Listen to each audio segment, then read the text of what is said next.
Hey, it's Matt. Welcome to Unbearable 73. This episode, I'll be giving my thoughts on Monarch Legacy of Monsters, Season 1, Episode 2. Again, I'm not quite going to do a full review. I think at this point, I'm still looking for a format to do these reviews. And I think with TV shows, rather than go crazy breaking each episode down to minutiae, I'm going to give my thoughts on each episode, then do a season-long review at the end of the season. I think that's the easiest way to do this stuff, given time constraints and logic, right? You know. So, this episode is at least 5 times better than the previous episode. I don't even think I rated the last episode. I thought it was like a 4 out of 10, maybe a 5. Again, the level of production is great. Uh, you know, how do I put it? The biggest improvement in this episode is that almost everything that happens in the episode with the humans is either related to the kaiju, or to the mystery of Monarch, or to the characters' arcs as they explore the mysteries of Monarch and deal with the monsters. There's no stupid polyamory, polygamy subplot. There's a little bit of human catharsis, but that they get past that and that leads into the introduction of Kurt Russell's character ultimately. So we do learn that Lee in the flashback scenes or the pastime scenes is young Kurt Russell, so to speak. Okay, now I find myself more interested in the storyline in the past than in the present or recent whatever, right?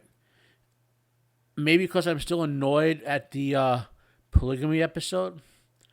One thing that they are doing very well is when they cut back and forth from the past to the present, they're using, especially when they go, like, let's say they're in the present, they go to the past, and go to the present again. They're using the present as a good separator for the past scenes, breaking them up so that they're not as, how shall we put it, it helps either build tension or relax tension or build mystery or whatever, or set stuff up. In other words, if they just aired some of those segments more straight through, they'd have to structure them different, though they might not be as interesting. So I think overall, dramatic improvement of the episode. We have a monster introduction here. It's being called a dragon. For some reason, I don't think this is the only creature. The reason I picked this particular image, that creature is not big enough to have picked up that boat. Okay. So what I'm wondering is if there's a Rodan out there somewhere that had moved this boat there. Okay. Because that boat is huge. Either the Flying Muto or from 2014, or Rodan of the creatures we know of, or Ghidorah, which is who's dormant right now, would have to be the one to carry it around, right? Likewise, I should have prepared this ahead. Hey, well, I'm doing this off the cuff, so I'm. So let's go Monarch. Legacy of Monsters. She won.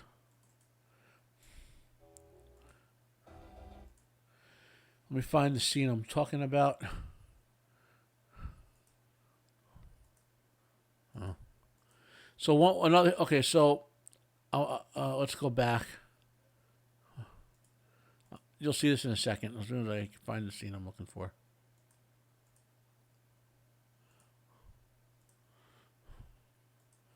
Okay. Let me add this in.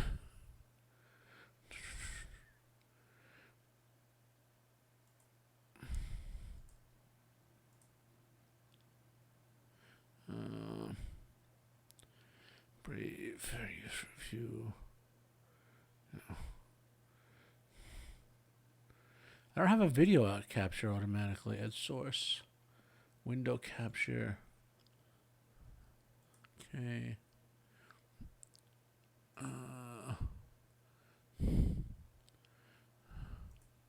There we go. So if you look at this scene, right, that ship is gigantic. There is no way that little creature, superimpose them, that little creature could have flown that giant ship there. So our question is, is there a larger monster that they're hinting at, or is this a baby monster, right? And now another thing to point out, I really enjoyed this. This is some nice little writing here. If I could see if I could find the scene. It's right back here somewhere. So after Lee leaves. So the premise. Okay. So the premise here, right, is that this guy is a cryptozoologist looking for monsters for reasons we find out in the show. And she's obviously working for the military investigating the monsters. And he has determined the flight path of the monster based on the legend of the people talking about it flying over the island, right? Well, now if you can follow along here a little more.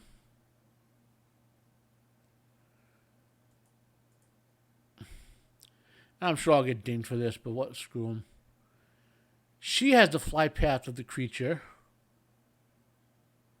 based on radiological settings, right? So they have used separate data to determine something and therefore verified their work independently, right? And ultimately they use that to basically to find where the ship is that I just showed you and all that, right? So that was a pretty nifty bit of writing to create that sort of investigative cohesiveness, or something you would really do if you're looking for investigating something.